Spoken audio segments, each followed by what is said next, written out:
Hello friends, now again we will see one video. So friends, now we shall discuss about the summary of poem. In this poem, the poet is describing his trip. Now before we begin with poem, Song of Open Road, actual explanation is let me tell you some important aspects of the poem.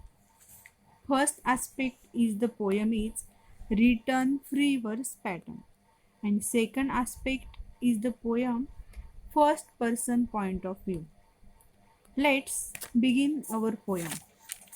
In first stanza, afoot and light-hearted I take to the open road. Healthy free the world before me. The long brown path before me leading wherever I choose. So friends, we shall discuss about meanings of hard words. Afoot means walking. Brown path means bare land. So friends, let's begin our poem. The poem begins with poet's journey. He ready to take on journey. Light-hearted means he does not have any kind of expectations or desire. He enjoys to travel on the open road without any tension and worries of past, present and future and face the life without any complaint against his life. The poet wishes to move ahead on the road of life with his own whim and goodness. The song of open road also indicates freedom.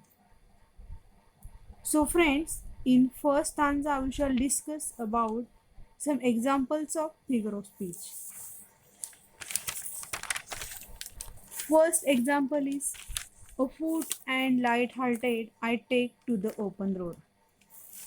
This example is inversions. Figure of speech is inversion. Explanation is the words are not coming in a proper prose order.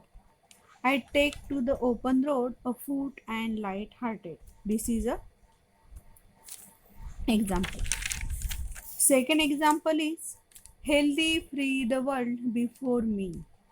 This example also inversion. Explanation the words are not coming in a proper prose order. The world before me in healthy and free. Third example is the long brown path before me leading wherever I chose. This example, this figure of speech is alliteration. Alliteration means the letter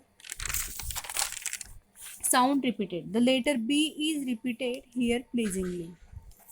So this three example is figure of speech. First two example is inversions and third example is figure of speech alliteration. In second stanza, henceforth I ask not good fortune. I myself am good fortune. Henceforth I whimper no more, postpone no more, need nothing. Done with indoor complaints, libraries, querulous criticism. Strong and content, I travel the open road.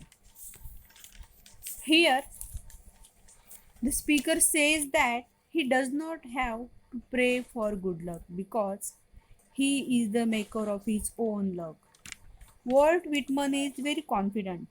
He will no longer cry or hesitate to do what he wants because he is in need of nothing. He is strong and happy to be on open road journey. He is no longer satisfied being confined in the four walls. So, in second stanza, we shall discuss about figure of speech. First example, henceforth I ask not good fortune, I myself am good fortune. So, figure of speech is repetition. Repetition means word repeated. The word are repeated here pleasingly. Which word? Good fortune. Second example is henceforth I whimper no more, postpone no more, need nothing. This example is figure of speech is also repetition and figure of speech climax. Repetition means what? You know that. Repetition means word repeated. So which word repeated here? Yes, no more. And second figure of speech is climax. Climax means what? Ascending orders. Climax, the word are arranged here in ascending order. Third example is done with endure, complaints, libraries, querulous, criticism. Which figure of speech is here? Figure of speech is climax and also tautology. Climax means what?